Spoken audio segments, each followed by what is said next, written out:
भागवत का श्रवण करने से आपको मृत्यु के बाद के जीवन का पता चलता है। ये जो कलेवर हमने धारण किया होता है, इस जीवात्मा का ये जो कलेवर, ये शरीर है जो पंच भौतिक है, इसकी स्थिति, इसकी अवस्था और इसके प्रलाप,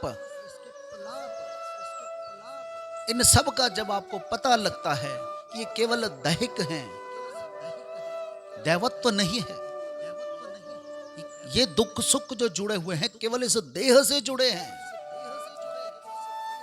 आपके शरीर में दर्द हो रहा है अथवा आपके परिवार में कुछ ऐसी परिस्थिति आ गई जिसका आपको पीड़ा होती है, घर में आपके किसी प्रियजन के मृत्यु हो जाए अथवा कोई ऐसी विपत्ति आ जाए जो पूरे परिवार को चिंतातुर कर देती है, अथवा किसी परिजन की देह में कोई व्याधि उत्पन्न हो जाए, कोई बीमार हो जाए, कोई एक्सीडेंट हो जाए, कोई दुर्घटना हो जाए, अथवा वो आपसे किंचित दूर हो जाए, ये सब जो दुख हैं ये केवल दैहिक हैं, केवल देह के साथ जुड़े हैं। जब आप इस देह से मुक्त हो जाते हैं तो ये सारे दुख भी अपने आप समाप्त हो जाते हैं। तो जे देह जब नश्वर है, क्षणिक है, तो इसके दुख भी तो क्षणिक और नश्वर ही तो होंगे। जैसे ही जीवात्मा इस देह को त्यागती है, साथ ही वो सारे दुख विषाद को भी त्याग देती है, क्योंकि ये उसकी यात्रा संपूर्ण यात्रा नहीं है जीवात्मा की, ये केवल उसका एक पड़ाव है। 84 लाख योनियों में आप विभिन्न योनियों में विचरण करते हुए मानव योनि में भी आते हैं, किंतु बहुत सुंदर शब्द हैं,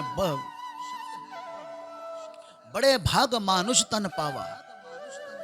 ये जो देह है, मनुष्य देह, बड़े भाग्य से मिलती है। देखिए, देव दुर्लभ जो कथाएं हैं, जो देव दुर्लभ भक्ति है, जो देवताओं को भी सुलभ नहीं है, वो भक्ति का आनंद आप केवल और केवल मानव देह में कर सकते हैं, इस मृत्यु लोक में कर सकते हैं।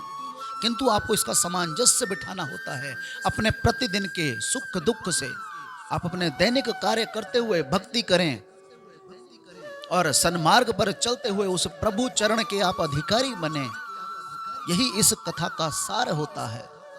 जब जब आप श्रीमद् भागवत कथा का अमृत पान करते हैं, इस निर्मल गंगा में जब आप गोता लगाते हैं, तब तब आप सांसारिक कार्यों के साथ साथ आध्यात्मिक कार्यों की तरफ अग्रसर होते हैं कि कैसे इस देह में रहकर भी हमें उस परमात्मा से जुड़ना है।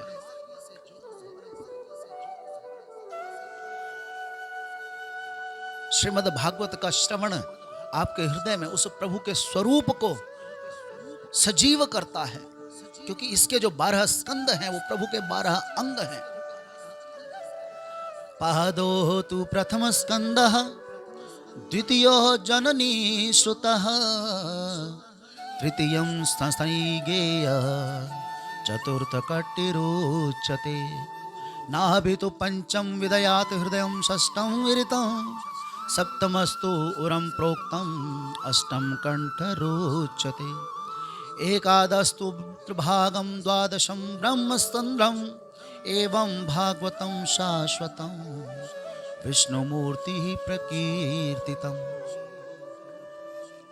ये जो परम भागवत है, ये भगवान की शब्दमयी वांगमयी मूर्ति है। प्रथम चरण प्रभु, प्रथम स्कंद प्रभु के चरण हैं, द्वितीय उनके घुटने, तृतीय जंघा प्रदेश, चतुर्थ कटि प्रदेश, पंचम नाभि स्थल, षष्टम हृदय, सप्तम छाती, अष्टम गंध कंठ, नवम कंधा, दशम मुखमंडल, 11 है उनका मस्तक है, तो 12 है उनका ब्रह्मरंध्र है। इस प्रकार भागवतम शास्त्रम विष्णु मूर्ति प्रकीर्तितम, ये भगवान विष्णु की, उन श्री हरि श्री कृष्ण की ऐसी मूर्ति है जो प्रत्येक स्कंद के बाद हमारे हृदय में उत्पन्न होती है। और संपूर्ण भागवत का जब हम श्रवण करते हैं तो साक्षात हृदय की संपूर्ण जो छवि है वो हमारे मन मंदिर में बस जाती है।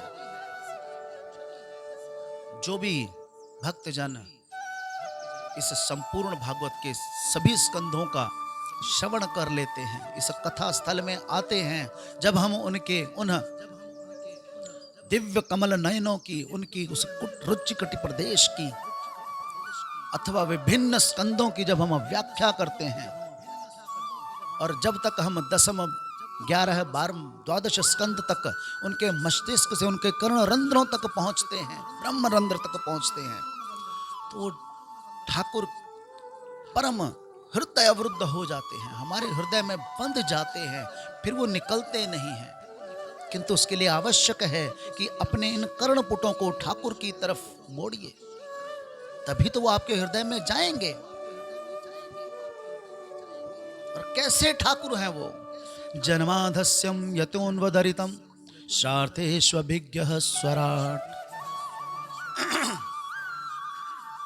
जो जन्म मरण के चक्कर से मुक्त है,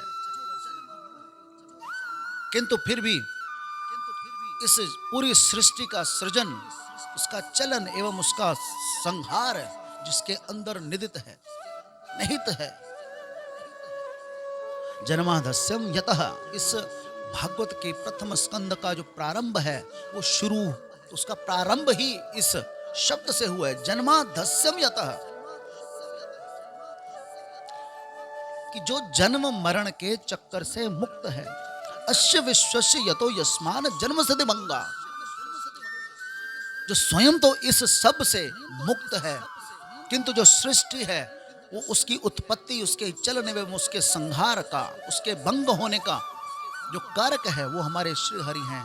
उनके चरणों में मेरा बारंबार प्रणाम है। उस ठाकुर की परम सत्ता को हम भोगते हैं।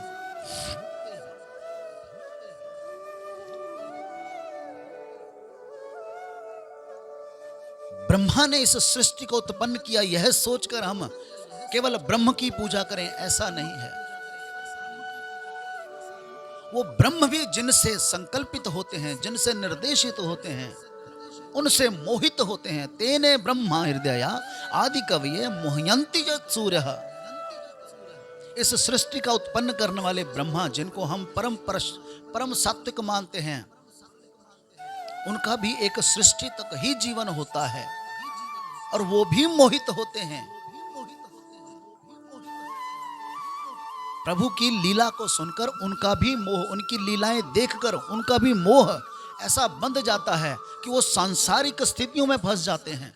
ये कैसा हरि है, ये कैसा भगवान है जो सबका जूठा मीठा खाता है, ऐसे व्यवहार कर रहा है जैसे एक साधारण मनुष्य है, ऐसे रोता है, ऐसे हंसता है। जब शहरी बाल रूप में गोप गोपियों के साथ यमुना तट पर लीलाएं कर रहे हैं, गैया चरा रहे हैं, गाल गोप ग्वाल के साथ बैठकर भोजन ग्रहण कर रहे हैं, उनका जूठा अपने मुख में खा रहे हैं, अपना जूठा उनको खिला रहे हैं, तो ब्रह्मा भी मोहित हो जाते हैं कि ये कैसा ठाकुर है, ये कैसा भगवान है। अरे भगवान तो परम पवित्र होता है। किंतु भागवत हमें क्या संदेश देती है कि पवित्रता देह की नहीं होती, पवित्रता आपके हृदय की होती है। निर्मल जन मन सो मोहि पावा, हृदय निर्मल होना चाहिए। प्रभु को वो भाव पसंद है। रामायण में तुलसी ने भगवान राम के मुख से, राम ने तुलसी के मुख से यही तो कहा है, निर्मल जन मन सो मोहि पावा, मोहि कपट छल छिद्र न भावा। आप केवल अपने हृदय को निर्मल करें, अपनी भावनाओं को ठाकुर की तरफ प्रेरित करें, मोड़ें, उस सहर्ष स्वीकार करते हैं। किंतु आप तन से तो बहुत सुंदर बनकर जाएं, नहा धोकर बड़ा सुंदर सा तिलक लगाया आपने, अच्छे अच्छे वस्त्र ठाकुर के अनुरूप पहन लिए, हाथ में 56 भोग की थाली, जेब में नोटों की गड्डी, ये सब कुछ लेकर ठाकुर के आगे जा रहे हैं। मोहि कपट छल छिद्र न भावा, भाव का भूखा हूं मैं, भाव ही मेरा सार है। आपके भाव से प्रभु प्रसन्न होते हैं, आपके इन आडंबरों से नहीं। पवित्रता मन की होनी चाहिए जब जब आप ठाकुर के सामने जाएं। अरे ठाकुर के सामने क्यों भाई, आप किसी आमजन के सामने भी जाएं तो आपके मन में उस व्यक्ति में ठाकुर को देखने का भाव उत्पन्न हो जाए, तब आपका जीवन सार्थक है, तब आपकी भक्ति सार्थक है। क्योंकि यतो व इमानि भूतानि जायन्ते येन जातानि जीवन्ति यद पश्यति संविंशन्ति। इस संसार के कण कण में वो व्याप्त है। सुगंध जैसे एक पुष्प के अंदर सुगंध व्याप्त होती है, आप ये नहीं बता सकते कि पुष्प के किस भाग से वो सुगंध आती है। ऐसे इस सृष्टि चराचर जगत के कण कण में प्रभु व्याप्त है। आप ये नहीं कह सकते वो ठाकुर कहाँ किस रूप में बैठा है। तो जब आप सांसारिकता में व्यवहार करते हुए किसी के सम्मुख जाएं, उससे व्यवहार करें, बात करें, तो इस भाव से न करें कि ये साधारण पदार्थ है।